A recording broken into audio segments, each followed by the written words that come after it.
Bonjour à tous.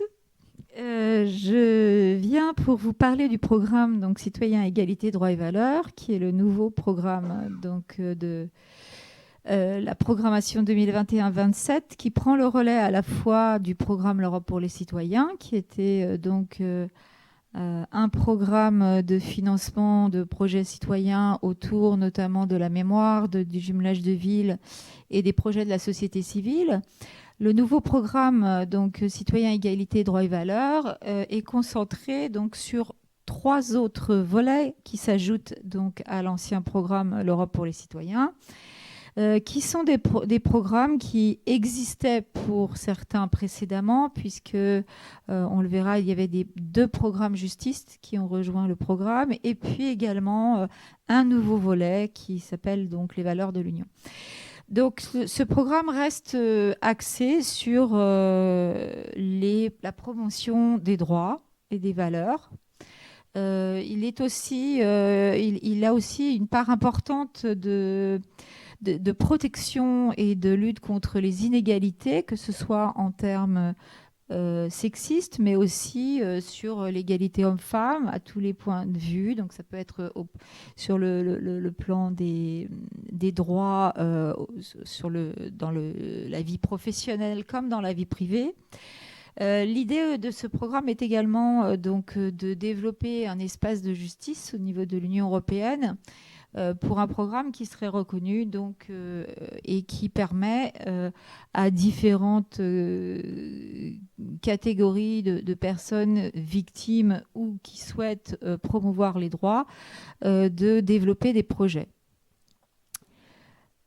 Un des points importants du programme, c'est également de développer des réseaux. Alors, développer des réseaux, ça rejoint un petit peu l'idée de l'ancien programme L'Europe pour les citoyens, qui était que tous les projets qui étaient soutenus par le programme étaient des projets qui permettaient sur un territoire de pouvoir développer des synergies et développer des partenariats, que ce soit avec des partenaires étrangers et européens, mais aussi avec des partenaires locaux.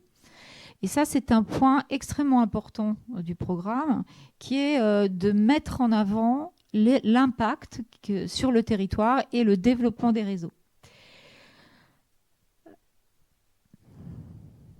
La mise en œuvre du programme, elle est un peu similaire à l'ensemble des programmes européens, donc avec des petites variantes qui sont liées aux thématiques, puisqu'on a sur ce programme une mise en œuvre qui a été faite au niveau de la Commission par plusieurs DG, que ce soit la DG Justice, la DG Emploi pour certains appels à projets sur le droit des personnes handicapées notamment, et puis sur des volets, les volets qui est le relais et l'héritage du programme L'Europe pour les citoyens, eh bien, c'est toujours l'agence exécutive ASEA qui gère ce programme, comme il le gérait précédemment.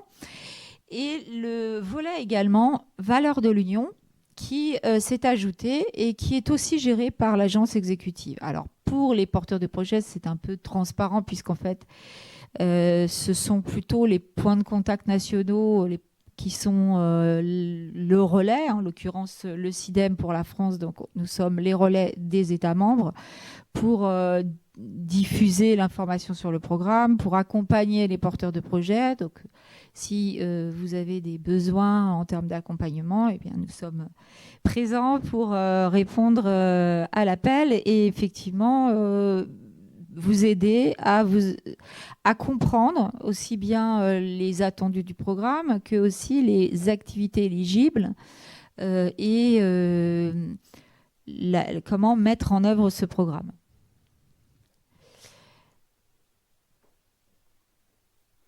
Les lignes budgétaires, bon, je ne resterai pas très longtemps sur ce point parce que j'ai tendance à dire que le budget importe assez peu.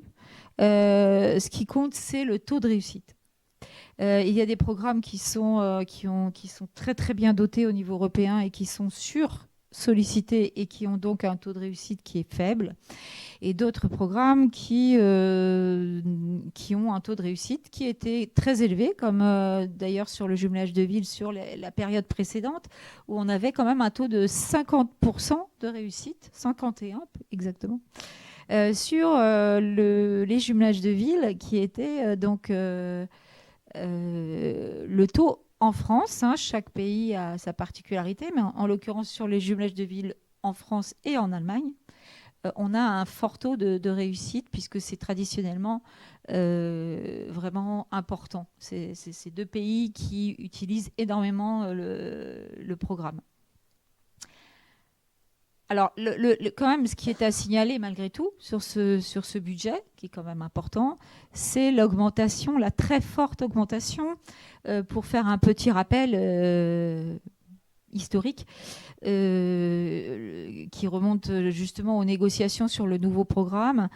On a eu énormément d'appui de la part du Parlement européen, qui s'est battu pour que ce programme puisse avoir une dotation qui soit beaucoup plus importante, et c'est le cas. Donc on est arrivé à un total de 1,5 milliard d'euros, et c'est effectivement très important, puisque ça veut dire que ce seront à la fois des soutiens, on le verra, pour certaines structures, comme les organisations de la société civile, mais aussi et surtout un nombre important de projets qui pourront être financés.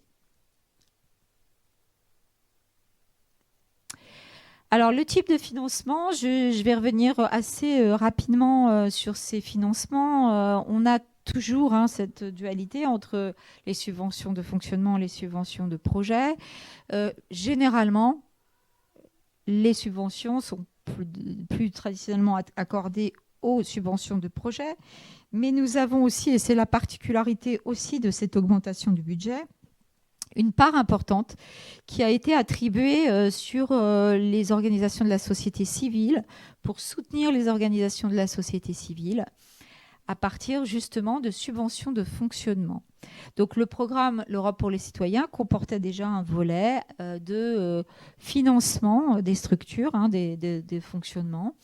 Et ce volet a été réactualisé, puisqu'aujourd'hui aussi, dans le nouveau programme, vous avez une subvention qui est accordée, donc dans plusieurs des volets, des subventions de fonctionnement accordées à des structures qui bénéficient justement pour des actions un peu transversales sur des réseaux qui sont des réseaux importants, qui peuvent être des réseaux territoriaux, mais aussi transnationaux, pour mener des actions sur des campagnes de sensibilisation, etc. Il y a bien sûr d'autres points, mais qui nous intéressent peut-être un peu moins directement, sur les passations de marché ou les prix, donc qui sont peut-être à voir ponctuellement. On est sur cette conférence un peu sur un survol du programme. On n'a pas vraiment le temps de développer les 4 volets du programme, donc je vais essayer d'être assez rapide sur chaque volet. L'idée étant davantage de permettre d'identifier pour les porteurs de projets des leviers financiers sur des activités qui seraient éligibles.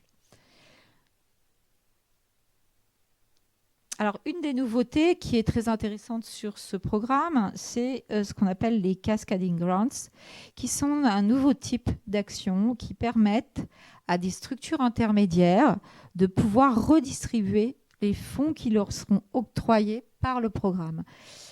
C'est vraiment un point qui est important pour des petites structures qui ne souhaitaient pas ou qui ne pouvaient pas déposer un projet et aller déposer une demande de financement. On sait un peu le côté récalcitrant et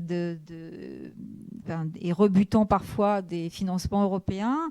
En tout cas, c'est assez la perception que j'en ai à travers les porteurs de projets. Donc, c'est aussi une possibilité, et c'est ce qui a été entendu par la commission, en l'occurrence lors de l'établissement du programme, de pouvoir permettre à ces petites structures de pouvoir se rattacher à des structures intermédiaires et de pouvoir conforter ou compléter le projet et pouvoir ensuite bénéficier de cette redistribution de budget. Alors, pour l'instant, on n'a pas eu d'appel à projet sur les structures intermédiaires, mais ça ne va pas tarder. Et donc, ce seront des possibilités pour des structures un peu plus importantes de se positionner. Oui.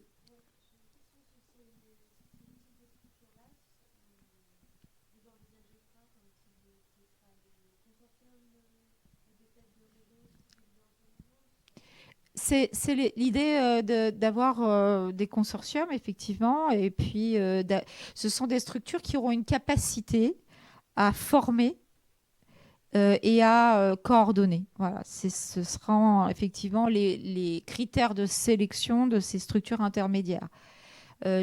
Pour l'instant, on n'a pas eu d'appel à projet précis, donc je ne peux pas vous donner plus d'informations. Le programme vient de sortir, donc c'est vrai qu'on était un petit peu dans la précipitation entre le programme qui est sorti au mois de mai et les appels et projets qui sont sortis un peu les uns derrière les autres au mois de juin et depuis le mois de juin.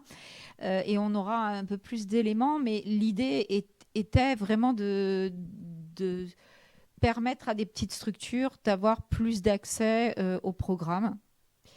Et aux grosses structures également, de se créer des réseaux, de se créer des liens et de pouvoir également bénéficier. Alors, il faut avoir, en fonction aussi du type de volet qui est envisagé, il faut aussi viser un aspect formatif, bien sûr, mais aussi un aspect de coordination, d'être en capacité de coordonner des actions.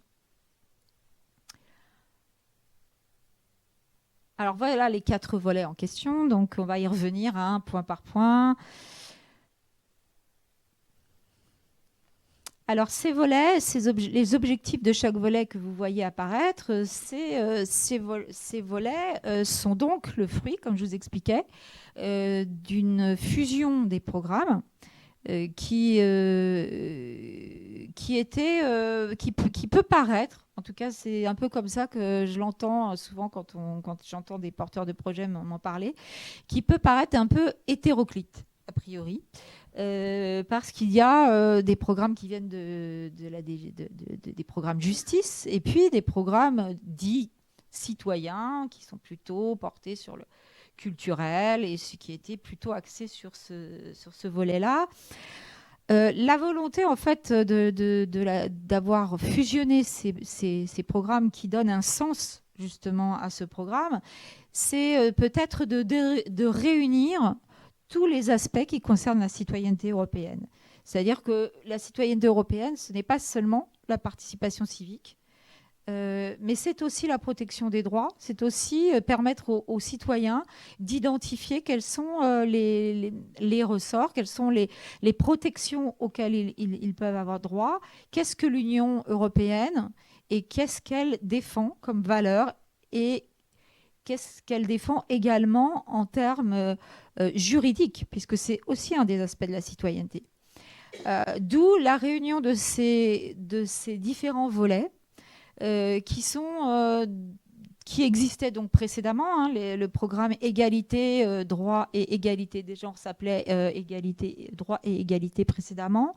Donc, c'est plus ou moins les mêmes axes de travail, c'est plus ou moins les mêmes thématiques, même si effectivement les choses ont été un peu modifiées, notamment en termes de technique, puisque vous avez un dossier de subvention qui est le même pour tous les volets.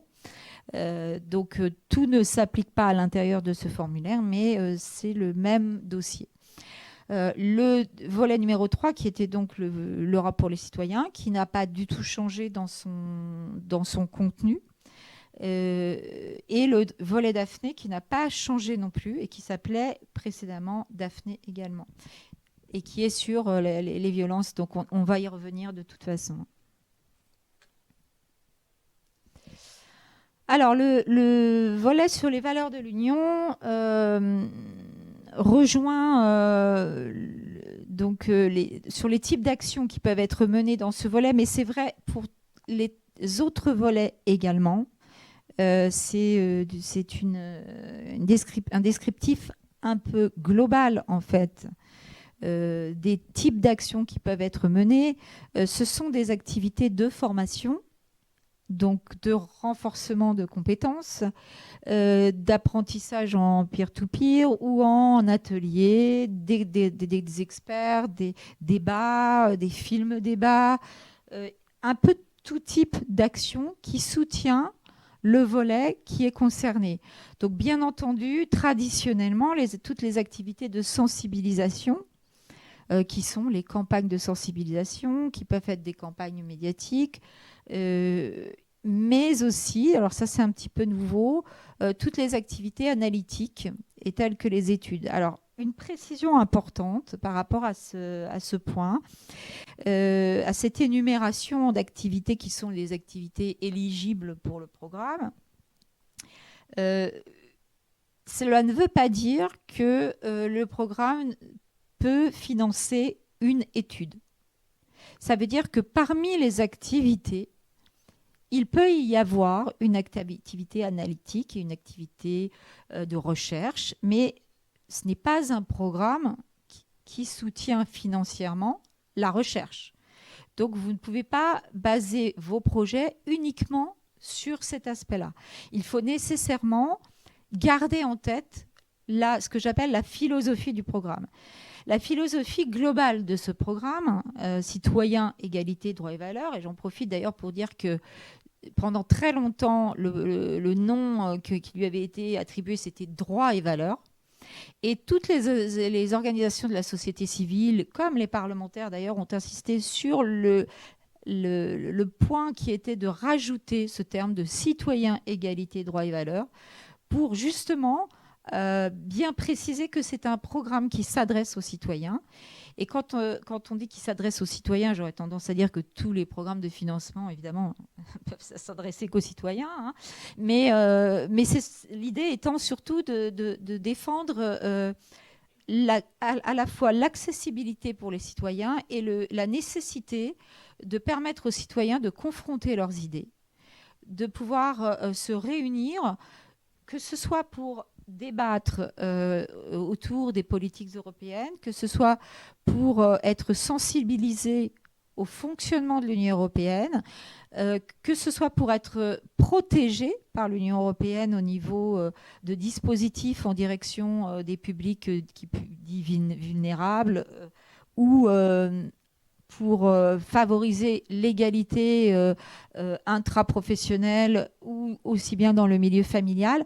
Donc, l'idée étant que l'ensemble des citoyens se sentent concernés puisque ce programme, il a pour objectif premier de rapprocher les citoyens de l'Union européenne, de leur permettre d'identifier en quoi ils appartiennent à cette communauté européenne et quels sont les droits et bénéfices qu'ils peuvent en avoir également. Donc on va voir qu'à travers l'ensemble des activités qui sont menées, vous verrez que sur les différents volets, évidemment, on va être axé plus ou moins sur les types d'activités qui sont décrits là. Mais la chose à retenir, c'est avant tout que, aussi bien au niveau du public qu'au niveau des activités, la diversité, en fait, est peut-être le point le plus important dans le dépôt d'un projet. Alors sur les valeurs de l'Union européenne. Alors pour décrypter le fameux guide du programme que vous connaissez peut-être et qui fait généralement à peu près 400 pages, j'ai essayé parce que c'est vrai qu'on a sur ces différents volets, il y a un nombre assez important, vous allez le voir, de priorités. Alors j'essaierai aussi d'insister sur justement les grandes lignes de travail, c'est-à-dire que comment on dépose un projet, c'est déjà de savoir identifier ce qui est le plus important à retenir et à respecter aussi dans le dépôt du projet. Et notamment, vous avez ces fameuses lignes directrices du programme. Et puis, vous avez aussi la marotte européenne des priorités.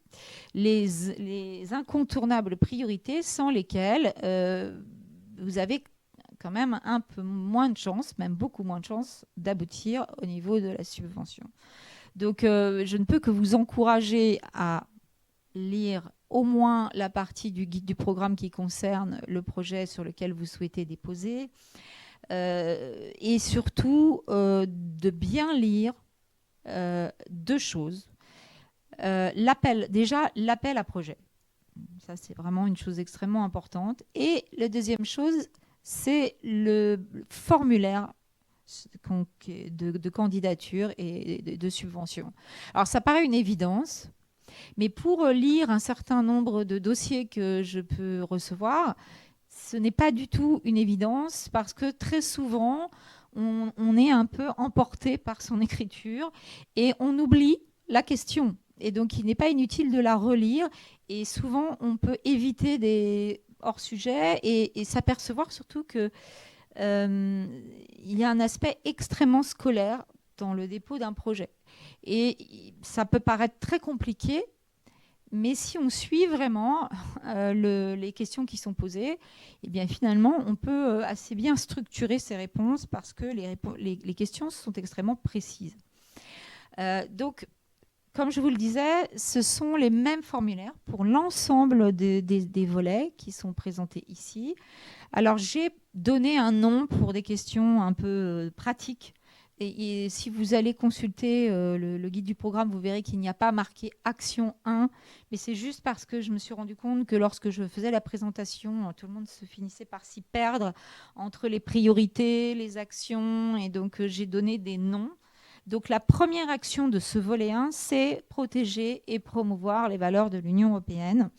Donc en rapprochant, alors c'est un vaste programme, hein, vous en conviendrez, donc c'est assez facile quand même d'avoir des projets en rapport avec cette thématique, mais il y a bien sûr, alors ce sont surtout les organisations de la société civile qui sont visées, pour justement leur permettre d'exister dans certains pays déjà, pour ne pas les nommer, mais et puis dans la plupart des pays, parce qu'on sait, on est tous confrontés au manque de dotation des organisations de la société civile. Donc il était important pour que ces organisations puissent, sur un plan transnational, pouvoir déposer des campagnes d'information ou des actions de sensibilisation sur un niveau trans-européen, pouvoir vraiment les financer et dédier donc un volet à ces structures. Alors, les priorités pour 2022, comme vous le voyez, alors bien sûr, hein, j'ai un peu synthétisé, hein, je vous invite bien sûr à regarder, je vous invite déjà à venir sur le stand où j'ai des fiches descriptives un peu plus complètes sur chaque volet. Donc, sur les 2022, on est sur les droits de l'homme et de manière extensive un peu les concepts de démocratie et la sensibilisation aux valeurs de l'Union européenne. Alors, quand on parle de valeurs de l'Union, on est aussi sur le fonctionnement de l'Union européenne. Vous savez que c'est un des déficits principaux de l'Union européenne, c'est la connaissance de son fonctionnement et de sa structure. Donc, ça fait partie des dispositions qui sont dans les appels à projets. Alors, je n'ai pas mis parce qu'on n'avait pas forcément le temps, mais là encore, je vous invite à venir sur le stand pour vous donner les fiches descriptives sur lesquelles figure l'ensemble des appels à projets. Il y a pour chacune des priorités et chacune des actions que je vais vous décrire des appels à projets qui correspondent à ces volets et qui viennent soutenir en fait la volonté de la Commission de s'intéresser à ces notions. Alors là, on est davantage sur du soutien structurel des organisations de la société civile, donc qui sont des grosses structures. Donc je ne vais pas rester trop longtemps sur cette slide. Donc l'action 3 qui repose... alors vous avez là aussi, c'est important de tout de suite, lorsque vous êtes intéressé par un appel à projet sur ces questions, il est important de visualiser immédiatement aussi les sommes qui sont attribuées pour chacun des appels à projets. Il est bien entendu que vous verrez que sur certains appels à projets, on est vraiment sur des grosses campagnes de sensibilisation. Et là, il faut vraiment, en fonction, soit vous pouvez bien sûr me contacter, mais il faut se poser la question sur aussi la capacité de la structure à mener ces actions. Vous avez certains appels à projets qui débutent à partir de 2,5 millions. Donc, on est vraiment sur des grosses campagnes.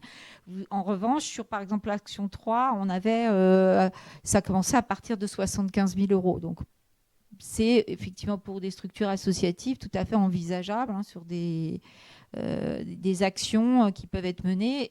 Alors, ça peut être aussi sur des réseaux. Je vois par exemple, pour vous donner un exemple, les jeunes européens, le Parlement européen des jeunes, sur les maisons de l'Europe également. C'est des possibilités aussi et des leviers financiers pour arriver sur des campagnes soit régionales, soit nationales également.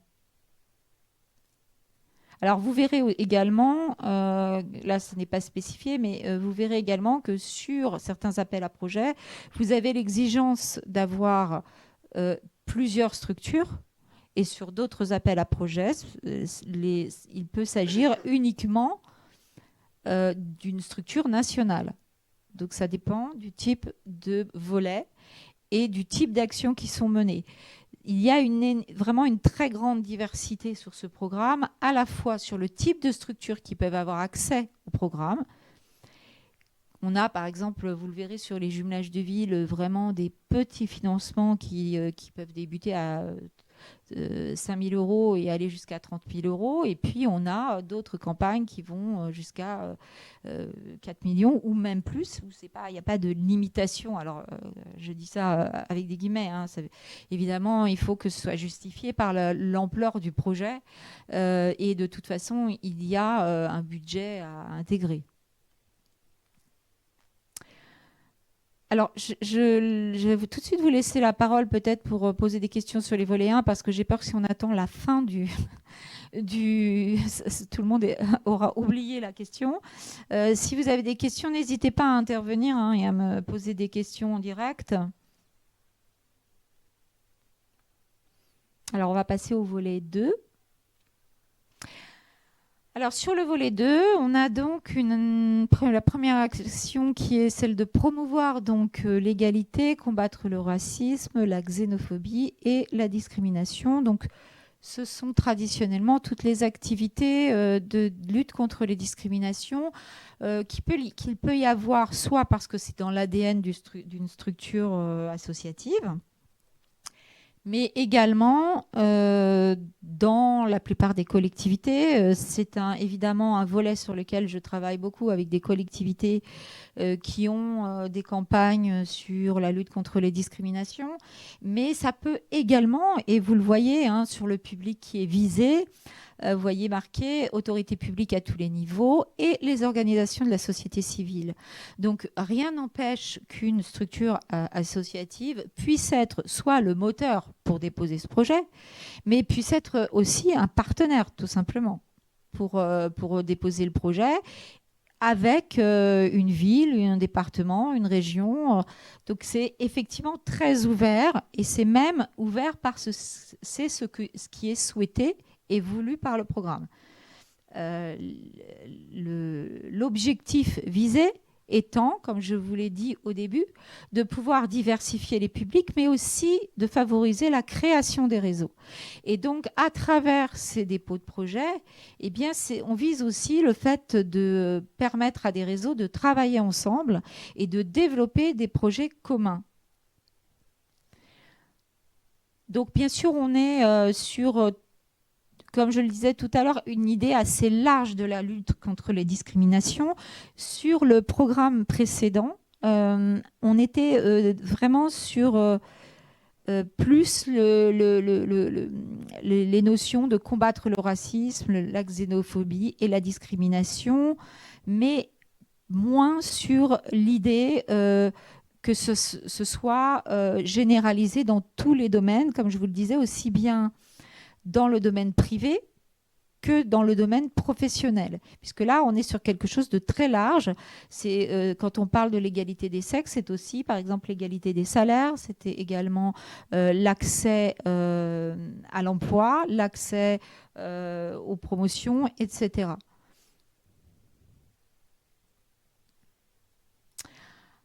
Alors voilà l'ensemble des actions dont je vous parlais tout à l'heure, ces incontournables priorités qui sont vraiment à tenir compte, évidemment, puisqu'il faut les intégrer impérativement à votre projet. C'est-à-dire que chacune de ces priorités est soutenue par des appels à projets. Et évidemment, on vous demandera de répondre à cette thématique et à cette priorité pour pouvoir déposer votre projet. Alors, sur la priorité numéro 1, notamment, c'est quand même relativement large aussi. Et sur les autres priorités, il faut effectivement, même si votre projet contient d'autres points, et vous pouvez avoir des projets un peu transversaux qui intègrent plusieurs priorités, il vous appartiendra d'évaluer en quoi votre projet se rattache plutôt à une priorité ou une autre. Là encore, au besoin, je vous invite à m'appeler pour qu'on en parle et qu'on essaye de définir quel serait le meilleur appel à projet pour votre projet. Il y a une nouveauté aussi dans ce volet, c'est de contrer donc, les discours de haine en ligne. Ça comprend tout ce qui est cyberharcèlement. Ça fait partie pour les années 2021-2022 des priorités de la Commission.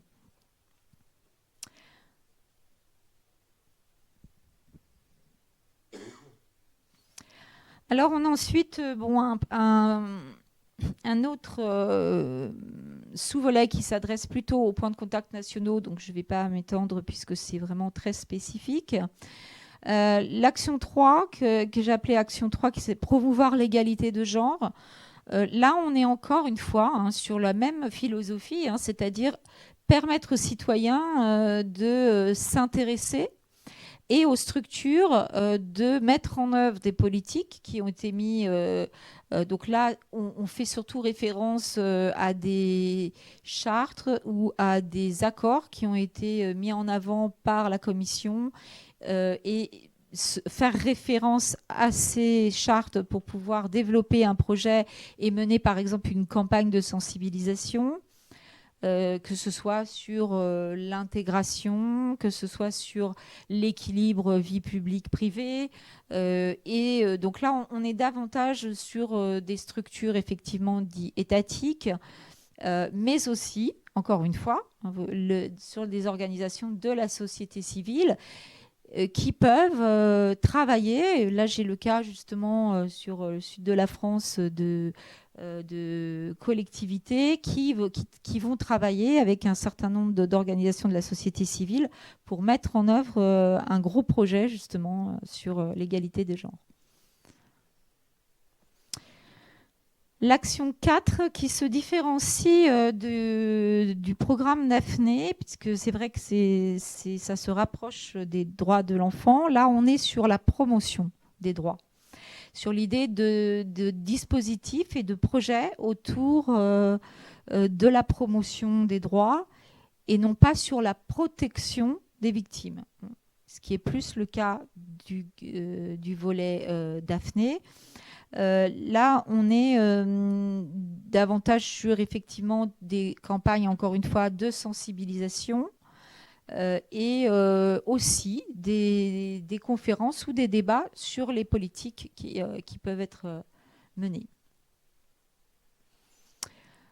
L'action 5 est plus sur tout ce qui concerne le RGPD, donc bon, c'est plus les autorités européennes donc, qui ne concernent pas vraiment ce cadre.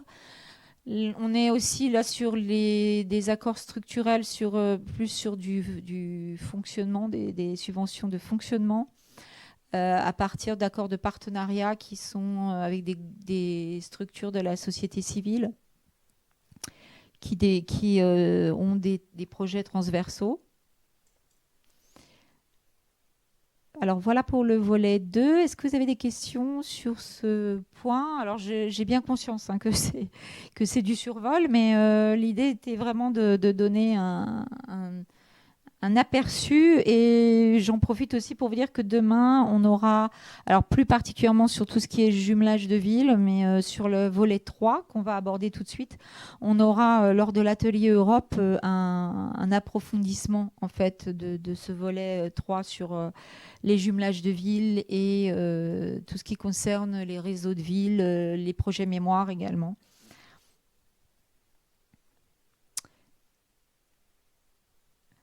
Alors, ce volet, en fait, est un peu un copier-coller du programme L'Europe pour les citoyens. Il n'y a pas de grande nouveauté. C'est la même base. On est sur la mémoire, des projets mémoire. Alors, là encore, on est sur des projets mémoire, mais si on lit simplement, on pourrait imaginer qu'on est sur des soutiens financiers à des commémorations, ce qui n'est pas le cas. On est sur des commémorations, mais comme il est indiqué dans ces objectifs, il s'agit à travers ces commémorations de sensibiliser les citoyens pour leur permettre d'avoir une meilleure connaissance, de se sentir peut-être appartenir justement à l'Union européenne à travers une histoire commune, et à partir de moments importants de l'histoire européenne, de pouvoir développer un dialogue des citoyens. Et on est là encore sur une confrontation d'idées, on est là encore sur le fait de sensibiliser les citoyens à la fois au fonctionnement de l'Union européenne, mais aussi aux différents moments et quel a été le parcours par exemple aussi pour des pays, des États membres qui ont intégré l'Union européenne, quelles ont été les étapes d'intégration aussi de ces pays ou de ceux qui en sont sortis, le cas échéant. En fait, c'est de pouvoir permettre aux citoyens de débattre, encore une fois, et de s'intéresser et de pouvoir émettre également des avis. Ça fait partie des points qu'on retrouve assez fréquemment, notamment lorsque vous lisez le guide du programme, c'est de pouvoir faire remonter aussi les avis des citoyens. C'est leur permettre de s'exprimer sur des matières sur lesquelles ils n'ont pas forcément l'habitude de s'exprimer, et leur permettre de comprendre le fonctionnement de l'Union européenne. Les publics visés sont très larges, vous le voyez, c'est à peu près tout le monde en fait dans les structures, donc c'est facile. Il peut y avoir, donc là on l'a mis, d'éducation, donc ça peut également être des établissements scolaires, des universités. On a certaines universités qui ont aussi mené des projets sur la mémoire.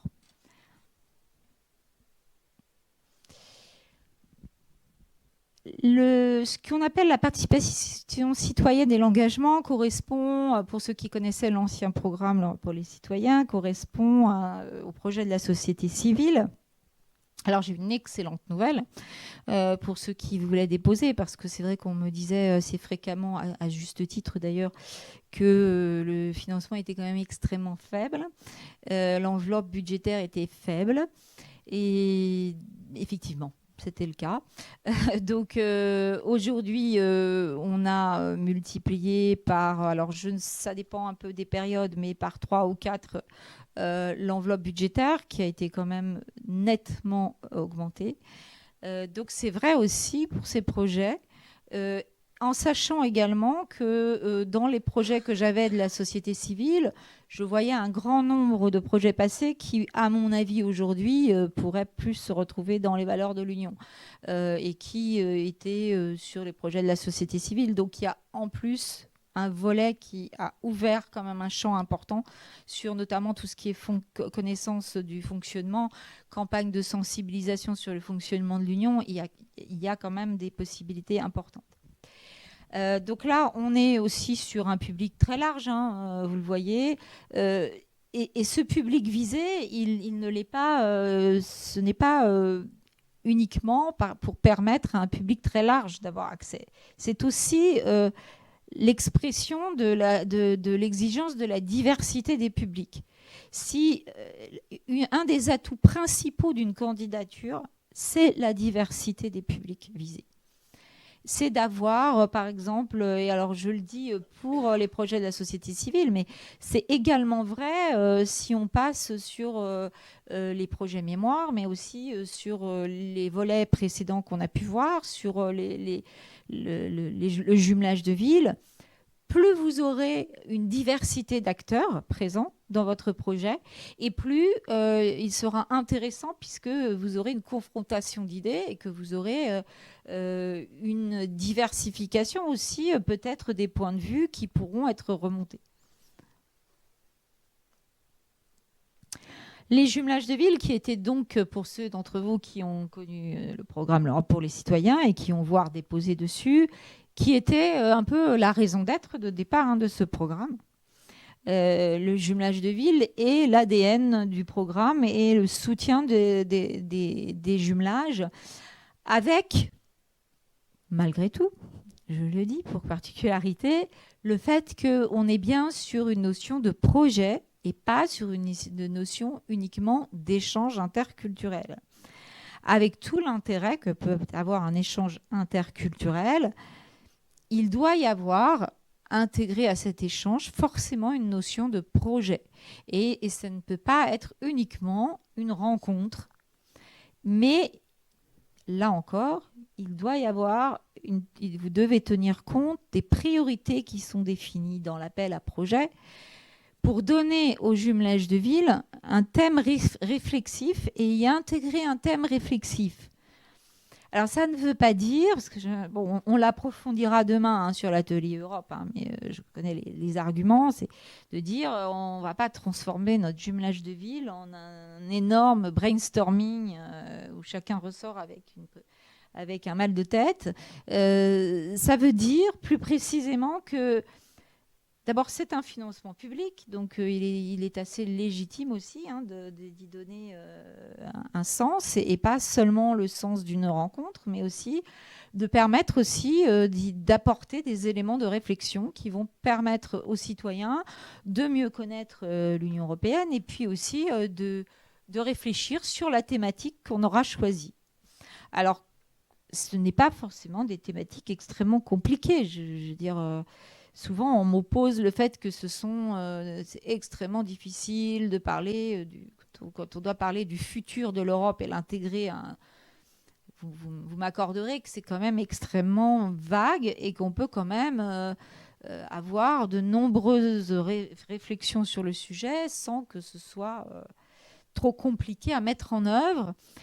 Et pour ce volet comme pour les autres, je vous rappelle également qu'il y a toujours des accompagnements possibles. Alors, évidemment, par moi en tant que point de contact, mais également sur des maisons de l'Europe, des centres d'information Europe Direct. Et notamment, alors je parle particulièrement de ça pour la mise en place d'activités. Sur des activités qu'on doit intégrer peut-être à un projet, et bien faire appel à la Maison de l'Europe pour soit avoir l'intervention d'un conférencier ou à la représentation de la Commission notamment, qui ont des équipes qui peuvent faire venir des conférenciers. Ça peut être diverses structures, même au niveau régional ou local. Vous pouvez avoir des aides. Sur les volets, aussi bien les volets 1 et 2, Vous avez par exemple au niveau de la région des cellules qui s'occupent d'accompagner des porteurs de projets. Alors en fonction des régions, c'est assez inégal et assez divers. Je ne pourrais pas vous dire le nombre, parce que sur le nombre de régions avec lesquelles je travaille, il y a vraiment une grande diversité d'actions qui peuvent être menées. Ça va du consultant qui est missionné par la région, jusqu'à la cellule qui va accompagner les projets, jusqu'à parfois simplement être le relais, mais de pouvoir organiser des réunions d'information. Donc c'est très variable, mais ça mérite en tout cas de s'y intéresser parce que ça peut être aussi un levier. Euh, donc, sur le jumelage de villes, on a fusionné ces deux notions qui étaient jumelage et réseau de villes, qui sont évidemment, qui ne sont pas similaires, mais qui sont souvent liés, c'est-à-dire que très souvent les réseaux de villes apparaissent quand le jumelage de villes est assez actif. Alors j'en profite pour dire que quand on appelle un projet jumelage de ville sous le programme CERV, il ne s'agit pas nécessairement de villes jumelées. Il n'y a pas d'exigence de villes jumelées. C'est-à-dire que le projet repose sur le jumelage de villes dans un projet. Mais pas nécessaire. On va pas vous demander de prouver que ce sont vos villes jumelles. Alors, bien entendu, il y a ça donne un sens, évidemment. Le fait de faire reposer un projet sur des villes jumelées, ça donne un sens, mais ce n'est pas absolument indispensable. Sur la notion de réseau de ville, on n'est pas du tout dans le terme de jumelage de ville. L'idée étant d'avoir des échanges de pratiques sur des thématiques. Pour vous donner un exemple concret sur des réseaux de villes, on a notamment, là j'ai accompagné notamment la ville de Marseille qui a obtenu un financement sur le réseau de villes sur la fracture numérique, qui est une thématique souvent abordée sur des villes. J'ai également accompagné le département de Seine-Saint-Denis sur cette thématique de fracture numérique, et qui ont obtenu un financement où ils ont travaillé donc avec les services centraux de la ville, des associations qui sont traditionnellement sur ces thématiques et qui sont présents soit pour aider à fournir du matériel ou à réfléchir sur la thématique. Et ils ont travaillé en parallèle avec les partenaires européens. Pour certains qui n'avaient pas du tout cette problématique et qui avaient une structuration qui leur permettait justement de pouvoir donner un petit peu des bonnes pratiques. Et puis d'autres villes dans le partenariat qui avaient les mêmes problèmes. Donc ça peut être sur ça. J'ai eu d'autres porteurs de projets sur la gestion de l'eau. Ça peut être sur... là, j'ai notamment Poitiers, la métropole, qui a déposé sur l'inclusion. Donc, il y a plusieurs thématiques qui peuvent être abordées et qui ont pour caractéristique toujours et encore de pouvoir réunir des citoyens et à plusieurs niveaux, aussi bien au niveau des services centraux qui vont échanger sur leurs pratiques, mais également sur les citoyens qui vont pouvoir être intéressés sur les thématiques également. Voilà pour le programme, le volet 3, qu'on approfondira donc demain. Et sur le volet 4, donc le volet Daphné, est-ce que vous avez des questions sur le volet 3 ? Donc on va poursuivre sur le volet Daphné. Oui ?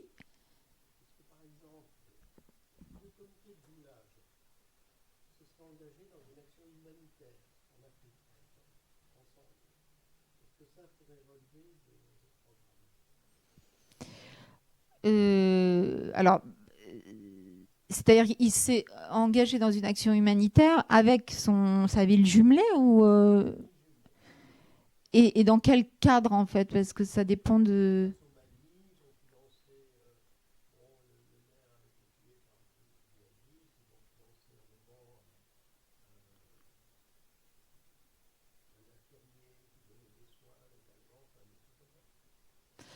Alors là, on est, alors déjà, on est au niveau des activités éligibles, on est déjà hors champ puisque l'activité, enfin, l'échange se passe au Mali, c'est ça en fait, c'est de se retrouver au Mali, c'est ça. Donc là, on n'est pas dans le champ en fait de l'activité éligible puisque si vous déposez un projet, il faut que ce soit la ville jumelée qui se déplace. En revanche, ce qui serait imaginable, c'est que à partir de cette, enfin, de cette thématique, vous puissiez imaginer faire le jumelage de villes et de pouvoir réfléchir sur la question au cours du jumelage de villes, de pouvoir échanger. Alors après, il faut y intégrer quand même la priorité de l'Union, mais ça peut faire partie du jumelage, mais c'est pas sur ça qu'en tout cas vous allez être financé. Ça, c'est...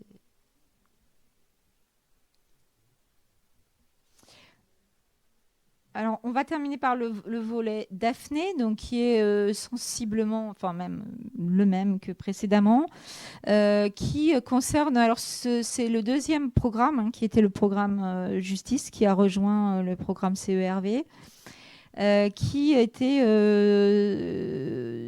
qui est plus donc comme je vous le disais précédemment, là sur le fait de mener des actions pour combattre les violences, donc qui est plus orienté vers les victimes et non pas sur la promotion des droits, mais plus sur les victimes. Donc il s'agit bien sûr aussi de prévenir et combattre toutes les formes de violence, que ce soit dans tous les milieux. Et, et de mettre en place soit, encore une fois, des campagnes de sensibilisation ou des dispositifs. Alors, bien sûr, je distingue le fait que nous ne sommes pas sur des fonds FEDER. Hein. Il ne s'agit pas de financer des structures, mais il s'agit de financer des projets et des actions. À travers ces actions, vous le verrez d'ailleurs sur les formulaires de subvention, à travers ces actions, vous avez des financements qui peuvent être intégrés sur des coûts salariaux ou sur certains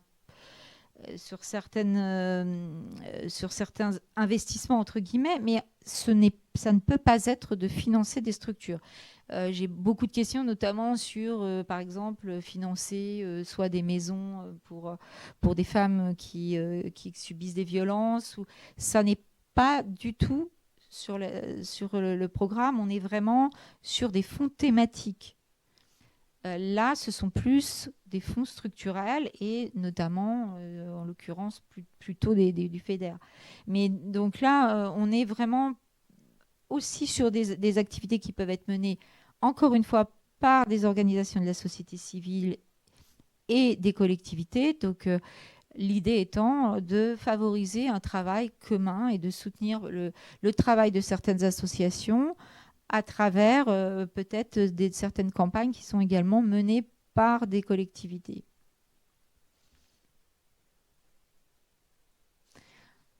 Alors, on a beaucoup de priorités aussi qui sont précisément définies. Donc là, je le redis et je le reprécise. Oui, c'est effectivement très scolaire. Et donc, je préfère le dire parce qu'on me dit, ah oui, non, mais, oui, mais moi, j'ai un projet.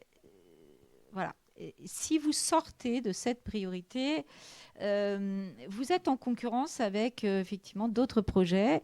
Et c'est vrai qu'il y a aussi une volonté comme vous le pouvez le voir à travers ces différentes priorités, d'alterner les thématiques et les sujets d'intérêt. Donc, évidemment, on va essayer que cette alternance soit respectée pour avoir différents types de projets. Donc, vous avez une grande variété de projets qui peuvent être soutenus, qui concernent les victimes. Sur l'année 2021, l'accent a été très fortement mis notamment financièrement, sur la situation des enfants post-Covid, c'est-à-dire le décrochage scolaire, l'impact psychologique. Donc, cette priorité est particulièrement dotée. Donc c'est un point qu'on ne retrouvera évidemment pas sur l'année 2022, hein, puisqu'on passera à d'autres types de priorités. Quand on parle de combattre et prévenir la violence liée par exemple aux pratiques néfastes, on peut imaginer également tout ce qui est cyberharcèlement et des thématiques qui sont autour de la violence aussi intrascolaire, hein.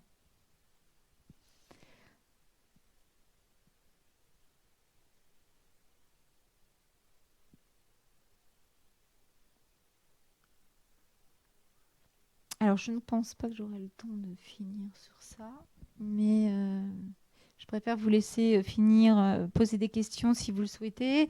On a jusqu'à 14 heures, je crois, hein, c'est ça? 15 heures, pardon, 15 heures.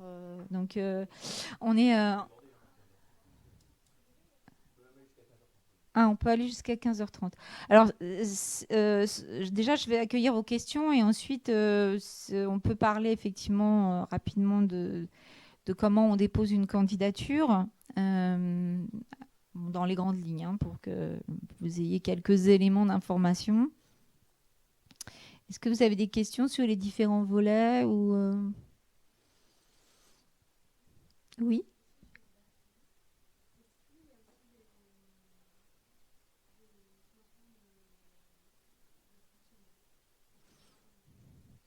Alors, on est plus sur du projet, oui, sur Daphné. Après, je ne sais pas, tous les appels à projets ne sont pas sortis encore. On est qu'en début, donc je n'exclus pas, mais effectivement, on est plus sur du projet. De manière générale, hein, on est plus sur du projet.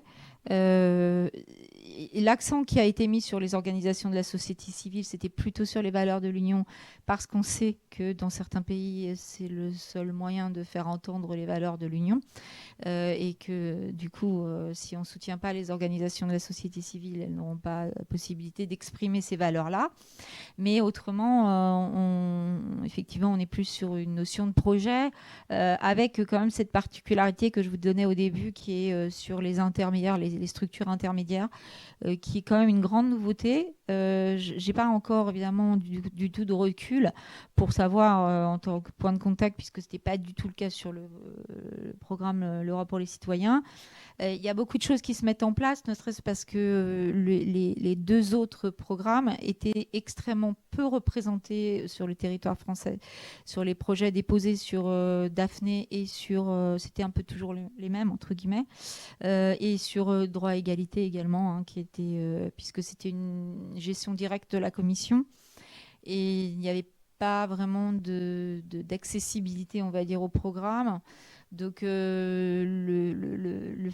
de rajouter un point de contact qui était un peu le fruit du travail qui avait été fait sur le programme L'Europe pour les citoyens, et donc l'évaluation finale et même intermédiaire avait relevé que c'est peut-être ce qu'il fallait mettre pour essayer d'aider les porteurs de projets à mieux connaître déjà le programme, hein, puisque c'est des programmes qui sont finalement assez peu connus, et même dans les milieux des associations dont c'est l'ADN, ce qui est d'autant plus surprenant, effectivement, mais enfin, en tout cas, sur le territoire français, hein, chaque État membre a ses particularités, mais donc il y a un gros travail de vulgarisation, entre guillemets, à faire pour que chacun se sente autorisé à déposer déjà, et puis aussi concerné par le programme européen, sans se dire oh non, c'est trop compliqué, c'est pas pour moi.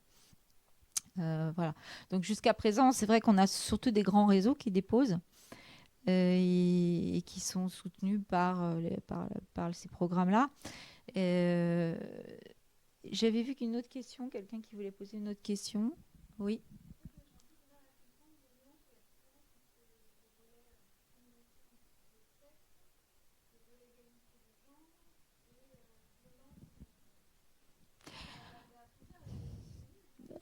Oui, alors sur le volet 4, on est plus sur la protection des femmes et des enfants, sur Daphné.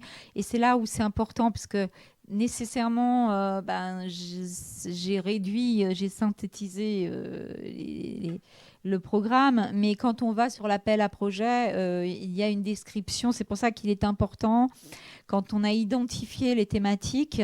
Alors, je voulais vous dire aussi que pour l'instant, puisque tout est apparu assez tardivement, hein, c'est un nouveau programme qui a mis beaucoup de temps à s'installer là, donc on est en retard, voire très en retard. Et du coup, je n'ai pas encore de site, mais il est en cours de construction. Et donc, comme tout vient d'apparaître, on essaye de...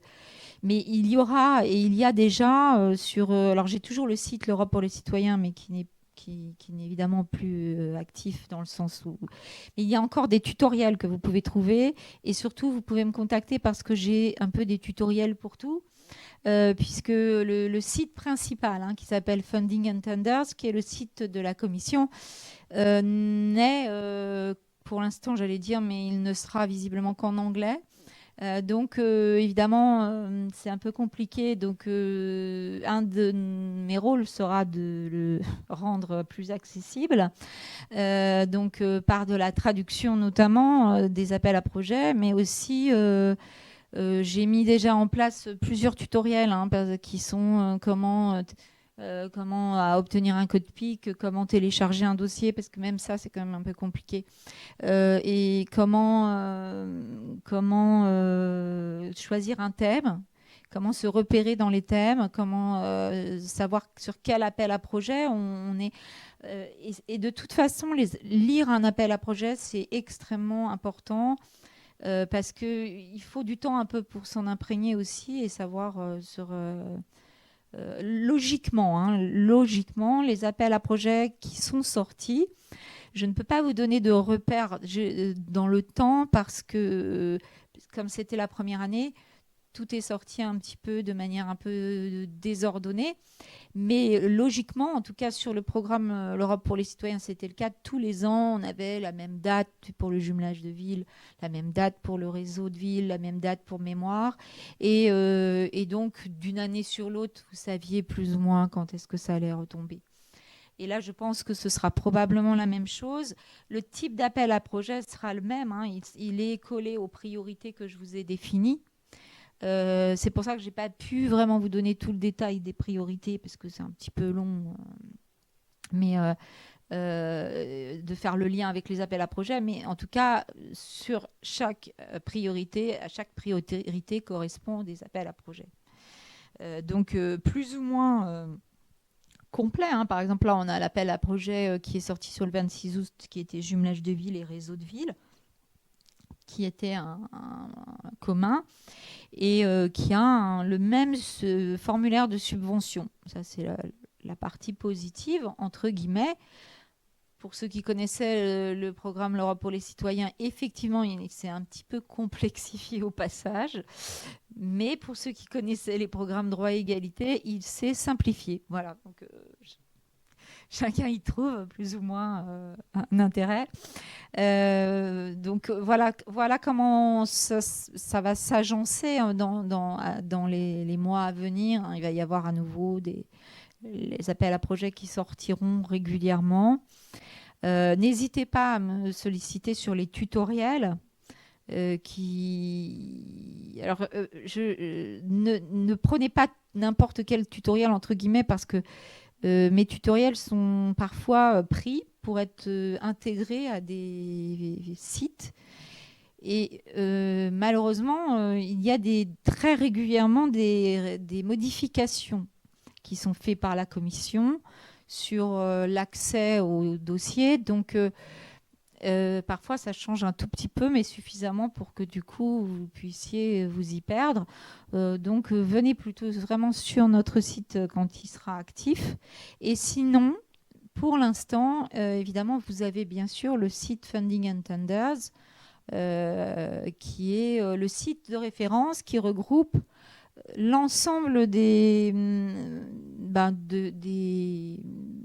programmes thématiques, Erasmus, Europe créative, etc. Mais également d'autres fonds comme Horizon Europe, etc.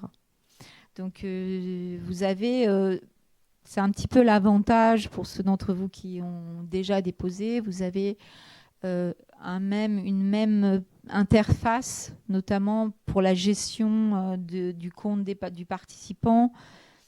Une fois qu'on a un peu navigué dedans, c'est au moins la même chose, quel que soit le projet qu'on veut déposer. Est-ce que vous avez d'autres questions sur les volets ? Donc, pardon, je n'avais pas bien répondu à la question, fait quand même. Effectivement, la distinction essentielle. J'ai eu la même réflexion la première fois que j'ai vu effectivement la distinction essentielle, c'est cette notion de victime, effectivement, qui est plus axée sur le volet 4 et aussi sur la protection des enfants, alors qu'on est plus sur le volet 2, sur la promotion des droits, en fait. C'est vraiment plus l'axe de travail.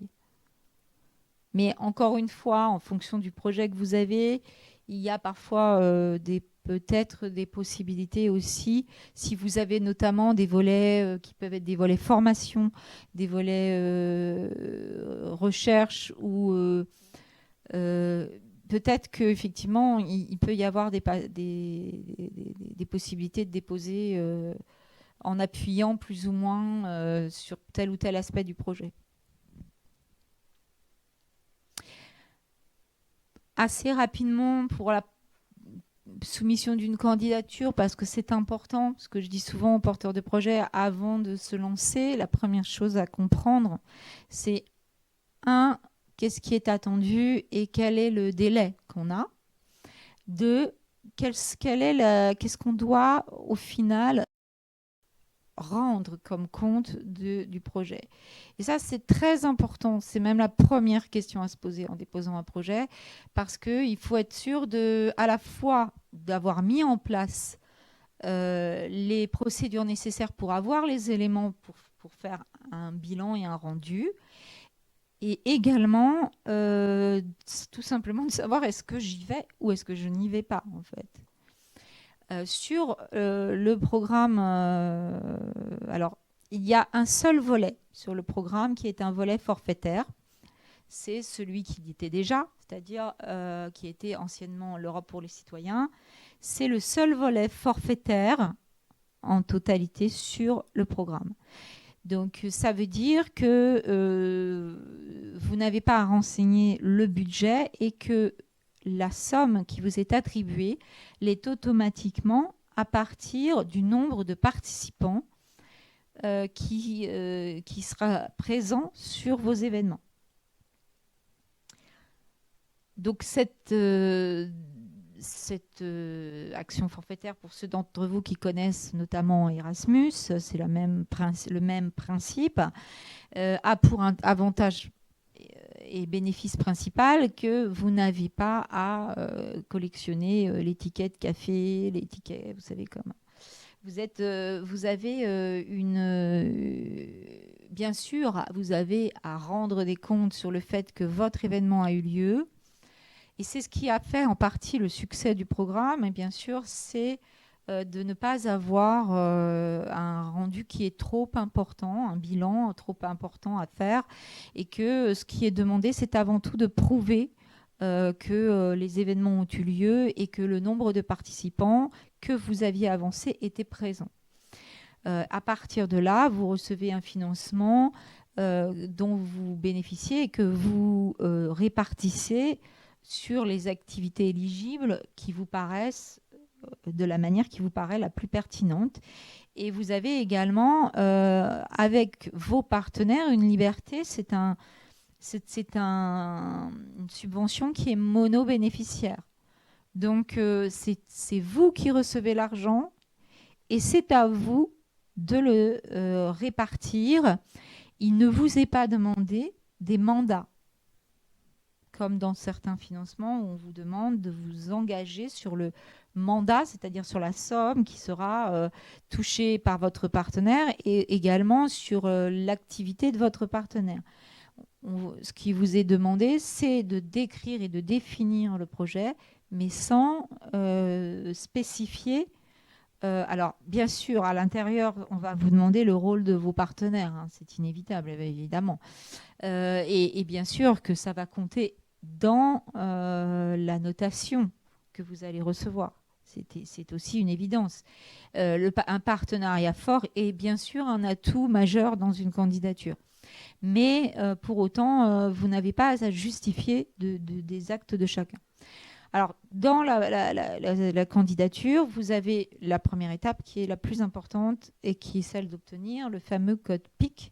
Là aussi, il y a un tutoriel. Hein. Vous pouvez même aller sur le site l'Europe pour les citoyens, il y est encore. Donc, vous avez un tutoriel pour obtenir votre code PIC. Ce fameux code PIC qui est, pour ceux qui ne les connaissent pas, un peu l'équivalent d'un numéro de sécurité sociale, en quelque sorte. Vous avez un numéro, une fois que vous le rentrez, des informations s'incrémentent automatiquement et puis vous êtes identifié et ça vous évite à chaque fois que vous déposez un projet d'avoir à fournir les mêmes documents. Donc c'est ce qui est à faire en premier. Même si vous ne déposez jamais de projet, ce n'est pas très grave, mais au moins vous avez votre code PIC et vous êtes en capacité de pouvoir déposer des projets. Ensuite, il faut effectivement aller télécharger ce formulaire. On ne va pas rentrer dans les détails techniques, hein, mais il faut s'y prendre à l'avance. Généralement, le formulaire est mis en ligne à peu près 2 mois avant. Moi, je vous conseille très fortement d'aller... les appels à projets, comme je vous le disais, vont se renouveler. Donc, il n'y aura pas beaucoup de changements. Donc, je vous conseille de vous intéresser à la question et puis d'aller voir ces appels à projets. Ils seront bien entendu sur notre site, ils seront traduits quand le site sera finalisé. Et vous aurez la possibilité d'avoir un lien et un accès sur le site de la commission. On vous mettra les liens. Donc, je vous conseille d'aller voir ces appels à projets et de pouvoir travailler dessus, voire de pouvoir télécharger même le formulaire ou de nous le demander si vous le souhaitez pour pouvoir voir quelles sont les questions du formulaire, puisque c'est un des points importants aussi de voir un formulaire. Ça permet de bien identifier les étapes d'un projet. Donc, l'appel à projet apparaît généralement à peu près 2 mois avant l'ouverture, avant la deadline, la date d'échéance. Et vous avez environ 2 mois pour déposer. Alors, il y a une grande amélioration qui donc est à noter, même si le formulaire s'est un peu complexifié, mais il y a une grande amélioration, c'est que vous pouvez déposer et puis vous pouvez revenir dessus ensuite. Et ça, c'est vraiment important parce que à chaque dépôt de projet, j'ai toujours des porteurs de projets qui, en panique le matin de la deadline, n'arrivent pas à déposer. Et bon, c'est très... Donc là, vous pouvez vous permettre de déposer en vous disant, bon, au pire, j'aurai une première version de déposer et je pourrai en déposer. Et si je n'arrive pas à déposer la deuxième, j'aurai déjà déposé une version. Donc, vous pouvez déposer votre version et vous pouvez y revenir. C'est-à-dire que les sauvegarder, vous pouvez y revenir. Donc ça, c'est pour la partie A et même pour la partie B, mais je ne vais pas pouvoir rentrer dans le détail, mais voilà, je vous invite à guetter aussi sur notre site quand il sera là, les dates. Il y aura des webinaires, il y aura aussi des réunions en région. Généralement, je suis associée à des diverses réunions un peu partout. Et sur ces réunions, on a parfois des formations. Là, c'était le cas il y a 2 jours sur la Fédération des Bouches-du-Rhône, où on a une journée entière de formation avec des élus, où il y avait une partie... comme vous l'avez vu, un peu plus longue hein, sur les différents volets. Et l'après-midi, on a vraiment travaillé plus sur les formulaires et on a plus travaillé sur la partie technique, entre guillemets. Donc, vous avez une deadline. Cette deadline ne peut pas être dépassée, même d'1 minute. Donc, donc, si vous ratez la deadline, eh bien, vous devez... C'est raté, voilà, exactement. Vous devez attendre un an, donc, ou peut-être un mois, hein, s'il y a un autre appel à projet avant, mais bon.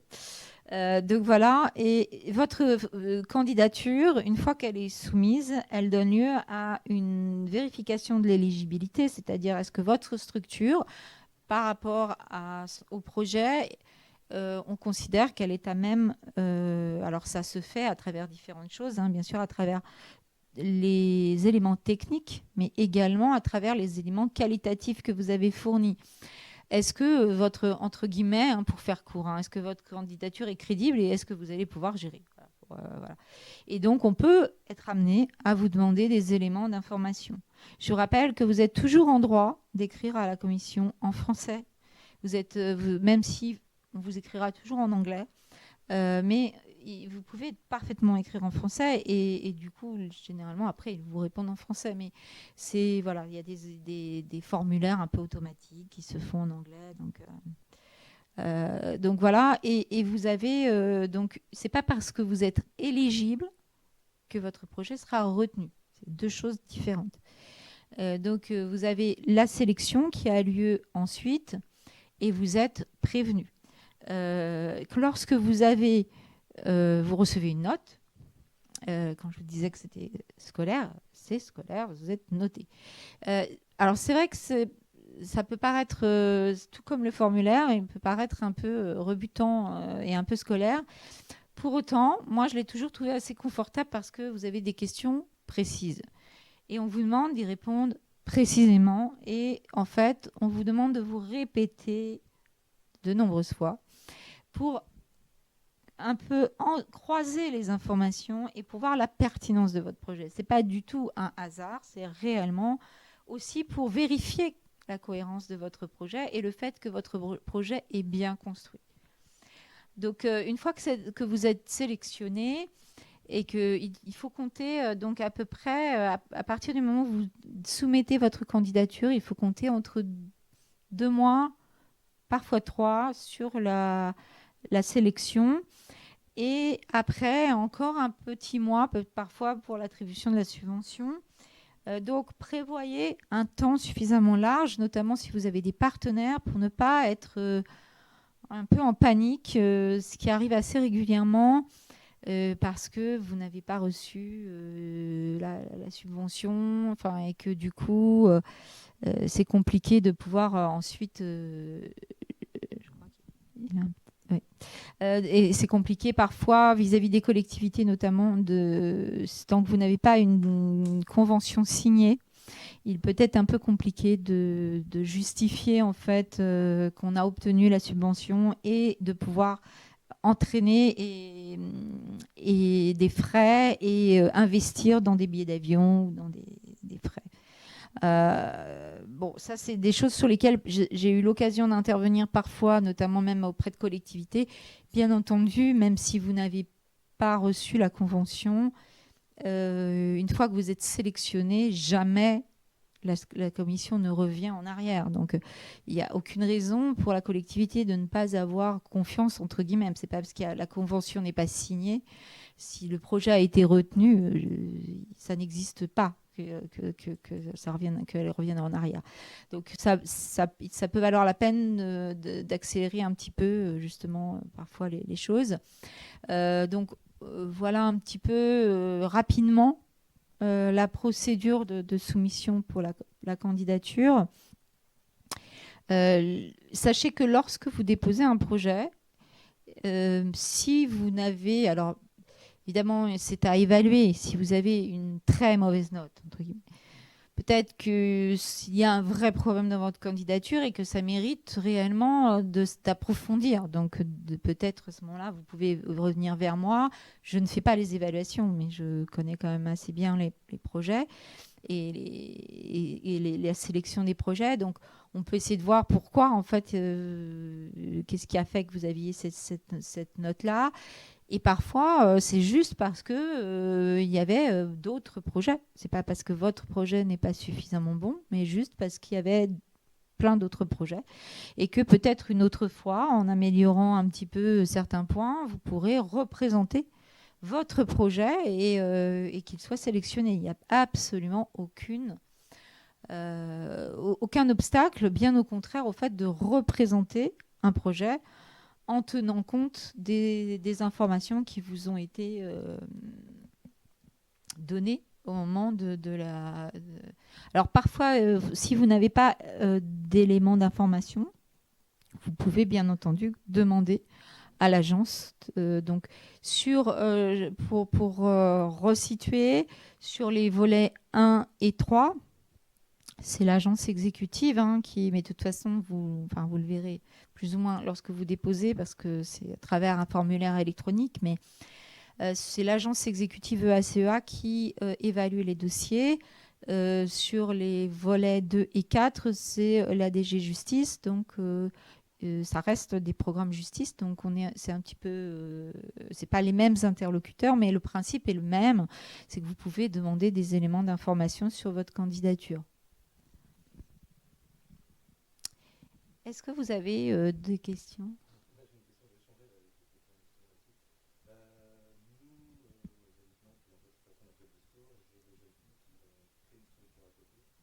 Oui,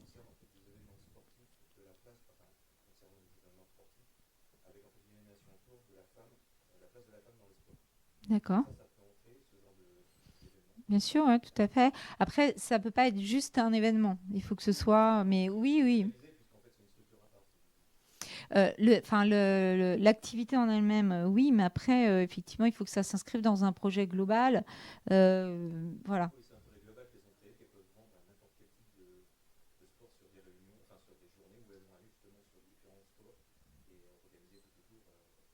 Après, alors, ça peut pas être une activité lucrative, hein. Ça, c'est... ah, d'accord. Donc, oui, ça, c'est une particularité que j'ai pas évoquée, mais dans la totalité, d'ailleurs, du programme, il ne peut pas y avoir de structure à but lucratif. Ce ne sont que des structures à but non lucratif. Alors, ça ne veut pas dire, bien sûr, que vous ne pouvez pas avoir des sous-traitants ou que vous ne pouvez pas avoir des prestations, bien sûr, mais ça ne peut pas être porté par un acteur enfin, à but lucratif. Mais oui, oui, tout à fait. Enfin, ça fait partie des actions de sensibilisation qui peuvent être promues à travers un projet.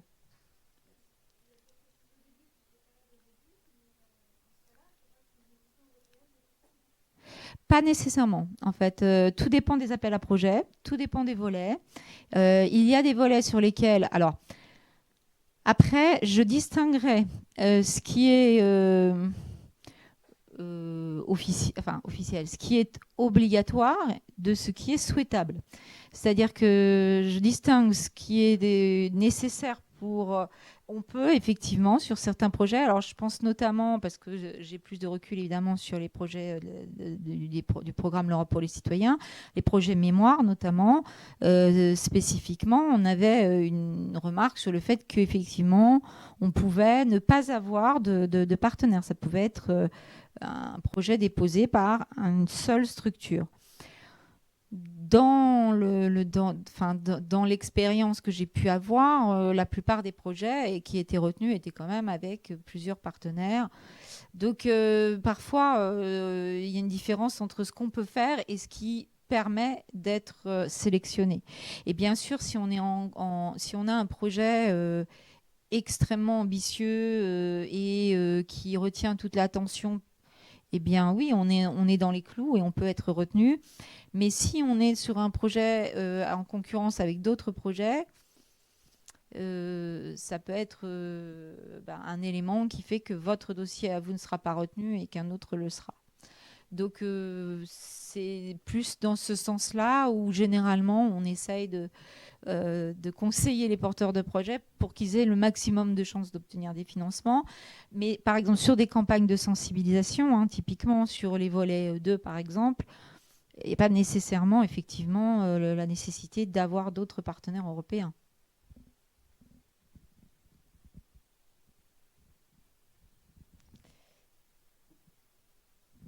Oui.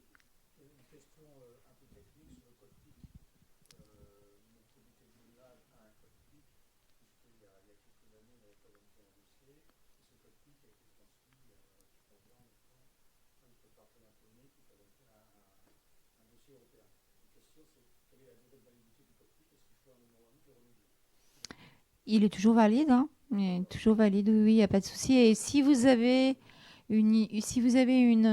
un doute, par exemple, sur le fait que votre structure ait ou pas un code PIC, eh bien, vous pouvez aller voir sur ce fameux site Funding and Tenders parce qu'il y a, vous pouvez rentrer votre organisation et voir si vous avez un code PIC. Donc, il y a une possibilité de vérification. Je vous invite aussi sur le site, alors, bien entendu, tout est aussi en anglais, mais à voir les projets qui ont été soutenus et qui ont été financés. C'est toujours intéressant, même si ce n'est qu'un résumé. Vous avez un certain nombre de projets qui sont cités et vous avez un résumé qui est quand même suffisant pour comprendre un petit peu les activités qui ont été menées.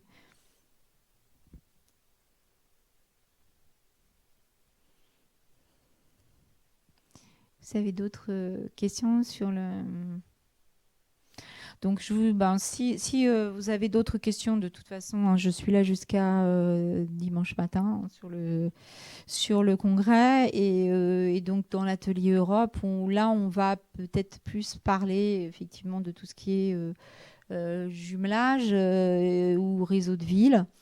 Ou aussi sur les projets mémoire. Mais voilà, on peut, bien sûr, je suis à votre disposition pour parler de projets éventuels aussi, hein, si vous souhaitez, si vous avez dans les cartons des idées de projets et que vous souhaitez en parler, vous pouvez venir me voir sur le salon et qu'on puisse un peu déjà un peu débroussailler les différentes activités que vous souhaitez mettre en place ou le programme que vous souhaitez mettre en place. Voilà, écoutez, je vous remercie. On arrive pile à la fin à quelques minutes près. Et puis, à très bientôt, j'espère. Voilà.